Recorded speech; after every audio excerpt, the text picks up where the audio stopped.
컴퓨터가 맞나 싶을 정도로 너무 조용해요. 현재 모터는 딱 하나밖에 없어요. CPU 쿨러. 지금 유튜브 화면까지 띄워지고 있습니다. 지금 플레이했던 영상은 이 무선 와이파이로 접근한 영상이에요.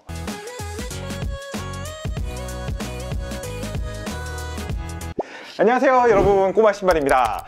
오늘 여러분께 소개할 내용은 짜잔! 여러분, 이 노트북 기억하세요? 저 이 노트북에서 액정 뜯어가지고 포터블 모니터 만들었고요, 카메라 뜯어갖고 USB 카메라 만들었잖아요.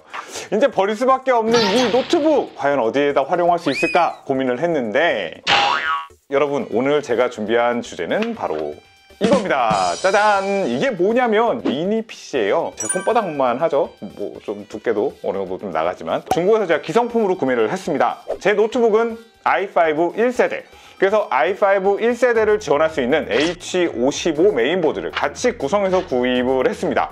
지금 보시면 이게 메인보드고요. 각각 구매를 해서 기본 조립은 해놓은 거예요. 이렇게 구성하는 데 들어간 비용 얼마냐? 여러분, 5만 원 들었습니다. 추가적으로 구성된 제품이 이 제품, 본체 내부에 장착할 수 있는 와이파이 무선 안테나입니다.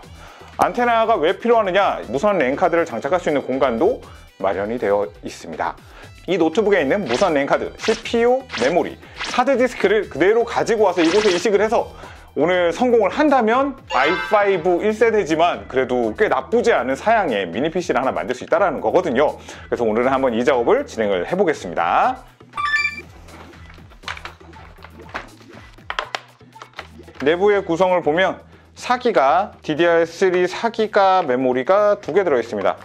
이 제품 지금 보면 2011년도에 나온 제품이에요. 삼성이에요.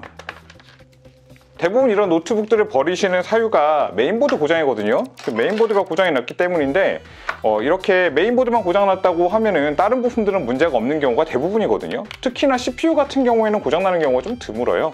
실제로 인터넷 찾아보시면 당근마켓이나 이런데 메인보드가 고장이 나서 판매를 하시는 분들이 상당히 많습니다. 메모리랑 하드디스크만 이렇게 분리를 해서 판매를 따로 하시고, 그리고 나서 이제 남아있는 빈 깡통만 따로 판매하시는 분들이 많은데, 우리한테는 좀 더 알짜배기인 거죠. 참고로 오늘 이 작업이 끝나면 이제 이 노트북은 보내줄 생각입니다.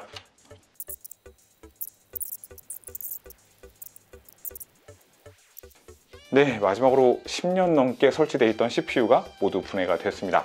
제가 오늘 사용한 이 CPU는 i5 1세대거든요. 그래서 H55 보드를 사용을 합니다.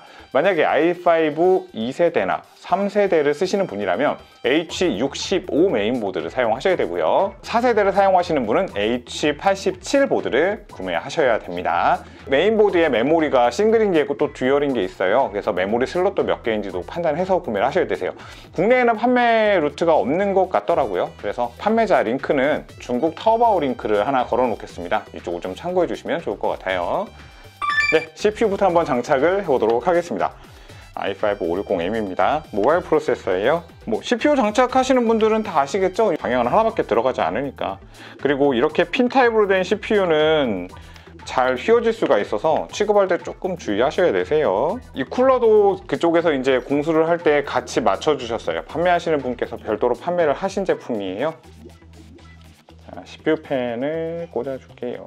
선이 기니까 조금 줄일게요. 이쁘게 처리를 했죠. 자, 그 다음은 메모리 장착. 랜카드입니다. 원래 랜카드 안테나가 2개인데 하나만 주셨거든요. 1번에다 한번 연결을 해볼게요. 이쪽은 접착제가 되어 있기 때문에 주로 이제 앞면이 앞으로 보이게끔 쓰잖아요. 그래서 저는 앞면에다 붙여놓을게요. 플라스틱이 있는 곳이니까 이쪽이 아무래도 좀 전파를 받기 더 용이할 거예요. 그리고 이 가이드가 아마도 하드디스크를 장착하기 위한 공간일 겁니다. 이야, 이거 타이트하다. 이렇게 돼야겠군요. 여러분, 참고적으로 이 제품의 파워 공급은 요 12V예요. 모니터 사용하시는 그 아답터 있잖아요.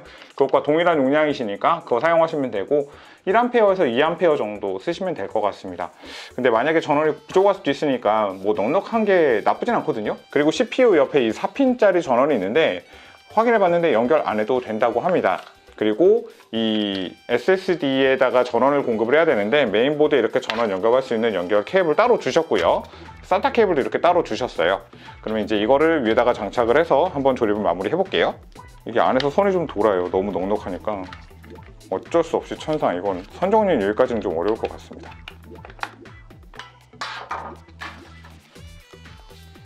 짜잔! 여러분, 5만원짜리 미니 PC가 완성이 됐습니다. 보시면 이 쿨러도 조금 이렇게 안 좋아 보이죠? 이거는 아마 소모품으로 봐야 될 것 같아요. 오래 갈 것 같진 않아요. 이 SATA 단자가 좀 이렇게 밀려요. 힘을 좀 받거든요, 단자 때문에. 그래서 이 부분이 파손되지 않도록 좀 주의를 하셔야 될 것 같아요. 지금 굉장히 견고하게 조립이 잘 됐습니다. 그럼 한번 뚜껑을 덮고 전원을 연결을 해서 화면에 올라오는지 한번 볼게요. 네, 일단 모니터까지 연결을 했고요. 전원을 한번 켜보겠습니다. 소리 잘 들어보세요. 여러분, 잠깐 들리셨는지 모르겠는데 처음에 부팅할 때, 워밍업 할 때 이렇게 CPU 쿨러만 조금 소리가 났잖아요. 그리고 나서 이제 온도랑 이런 게 그렇게 높지 않으니까 쿨러 회전수가 낮아진 거거든요. 근데 지금 보면 여러분, 이게 컴퓨터가 맞나 싶을 정도로 너무 조용해요. 그럴 수밖에 없는 게 이 안에 현재 모터는 딱 하나밖에 없어요. CPU 쿨러. 그리고 현재 SSD도 소리가 당연히 안 나고, 메인보드도 그렇고 이 케이스 자체에도 쿨러가 없으니까 너무 조용합니다. 그러면 일단은 화면은 올라왔으니까 이제 세팅을 해서 한번 윈도우까지 한번 부팅을 해보겠습니다. 네, 여러분, 윈도우까지 정상적으로 부팅이 됐고요. 지금 유튜브 화면까지 띄워지고 있습니다. 제가 조립하는 과정에서 좀 오류가 있었는데 기존에 있던 메모리 2개 중에 하나가 좀 문제가 있었어요. 그래서 지금 현재 구성한 거는 4기가예요. i5 1세대에 메모리 4기가, 그리고 그래픽카드는 온보드겠죠. 제가 하드웨어 트래픽을 좀 그래도 준 편이에요. 이렇게 만져보면 따뜻하긴 하거든요. 열이 아예 없진 않아요. 네, 여러분, 지금 제가 마이크를 이렇게 제품 위에 올려놨는데요. 혹시 여러분 기계음이 들리시나요? 굉장히 조용합니다. 근데 지금 컴퓨터가 켜졌나 의심이 될 정도로 상당히 조용하거든요. 그리고 이 뒤에 보시면 여러분, 지금 플레이했던 영상은 이 무선 와이파이로 접근한 영상이에요. 무슨 말이냐면 유선으로 연결했을 때는 좀 더 빠른 속도가 날 수 있다는 거고요. 그리고 아까 제가 하나만 연결했잖아요, 와이파이 안테나. 그런데도 정상적으로 되네요. 네, 5만원이라는 돈을 들여서 이렇게 작고 깜찍하고 조용한 컴퓨터를 한번 만들어 봤습니다. 여러분, 노트북 중고나라 혹시 당근에 고장 났다고 버리시는 분들 있으시면 그냥 지나가지 마시고 이런 컴퓨터를 한번 만들어 보시는 건 어떨까요? 제가 활용할 부분은 상당히 많기 때문에 여러분들도 어떤 식으로 활용할 수 있는지 한번 댓글을 남겨주시면 좋을 것 같습니다. 특히 제가 저번에 설명했던 와이파이 신호 출력기를 사용을 한다라고 하면 이 본체를 정말 보이지 않는 곳에 놔두고 아이패드, 태블릿 앞에 놓고 이 무선 키보드, 마우스만 연결을 해서 사용을 하면 아예 선이 전혀 없는 책상을 구성할 수도 있을 것 같습니다. 상당히 퀄리티 높은 환경이 될 수 있지 않을까 생각이 듭니다. 사용하시는 노트북이나 이런 자세한 하드웨어 스펙에 따라서 지원이 되고 안 되고의 좀 차이는 있을 수 있을 것 같아요. 제가 최대한 정리를 해서 본문에는 올리겠지만 전문적으로 판매하는 사람은 아니다 보니까 저한테 너무 디테일한 질문을 하시게 되면 제가 이렇게 답변 드리기가 어려울 수는 있어요. 그런 부분들은 좀 이해를 부탁드리겠습니다. 저의 영상에 도움이 되셨다면 반드시 구독과 좋아요 부탁드리고요. 오늘 여기까지 하겠습니다. 감사합니다.